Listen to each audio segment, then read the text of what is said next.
கேலண்டர்லேருந்து ஒரு சம் பார்க்கலாம். ஜனவரி 1 2003 செவ்வாய்க்கிழமை எனில் ஜனவரி 1 2004 என்ன கிழமையாக இருக்கும்? அதாவது இந்த மாதிரி ஒரு கேலண்டர்ல ஒரு சம் கேட்குறாங்க அப்படின்னா நம்ம முதல்ல இயர்ஸை பார்க்கணும். 2003 கொடுத்துருக்காங்க. 2003 அப்படின்றது லீப் இயரா இல்லையா அப்படின்றத எப்படி கண்டுபிடிப்போம்? நம்ம 4ஆல டிவைட் பண்ணும். இது வந்து ஒரு செஞ்சுரி இயர் இல்லை, அதனால 4ஆல டிவைட் பண்ணும்.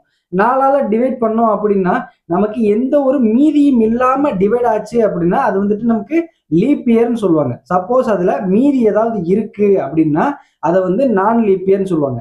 இதை 4ஆல டிவைட் பண்றப்ப நமக்கு மீதி கண்டிப்பாக இருக்கும். அப்போ வந்து அது என்னது? நான் லீப் இயர் அப்படின்றத கண்டுபிடிச்சிடும். நான் லீப் இயர் அப்படின்னா எத்தனை நாட்கள் இருக்கும்? 365 நாட்கள் இருக்கும். இந்த 365 நாட்களை நான் எப்படி எழுதுறேன் அப்படின்னா 52 வாரம் பிளஸ் ஒரு நாள்னு சொல்லி எழுதிக்கிறேன். 52 வாரம் பிளஸ் ஒரு நாள். சம்மில் என்ன கொடுத்துருக்காங்க? ஜனவரி 1 2003 நமக்கு செவ்வாய்க்கிழமைன்னு சொல்லி கொடுத்துட்டாங்க. ஜனவரி 1 2003 செவ்வாய்க்கிழமை. இப்ப 52 வாரம், அதுல வாரத்துல நாள் செவ்வாய்க்கிழமை அப்படின்னா லாஸ்ட் நாள், அதாவது 7வது நாள் என்ன கிழமையா இருக்கும்? திங்கட்கிழமையாக இருக்கும். இதுவே அந்த 52வது வாரத்துல அதே மாதிரிதான் இருக்கும். நாள் செவ்வாய்க்கிழமை, லாஸ்ட் நாள் திங்கக்கிழமையா இருக்கும். அப்ப லாஸ்ட் நாள் திங்கக்கிழமை, இதை எடுத்துக்கிறேன். ஓகே, திங்கக்கிழமை. அதுக்கடுத்து எத்தனை நாள் இருக்கு? ஒரு நாள் இருக்கு.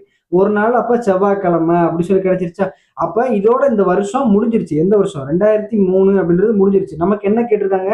ஜனவரி 1 2004 தான் நமக்கு கேட்டிருக்காங்க. அதாவது இதுக்கு அடுத்த நாள் கேட்டிருக்காங்க. செவ்வாய்க்கிழமைக்கு அடுத்த நாள் அப்படின்றது புதன்கிழமையாக இருக்கும் அப்படின்றதுதான் இந்த சமக்குரிய ஆன்சர். ஓகேங்களா? தேங்க்யூ.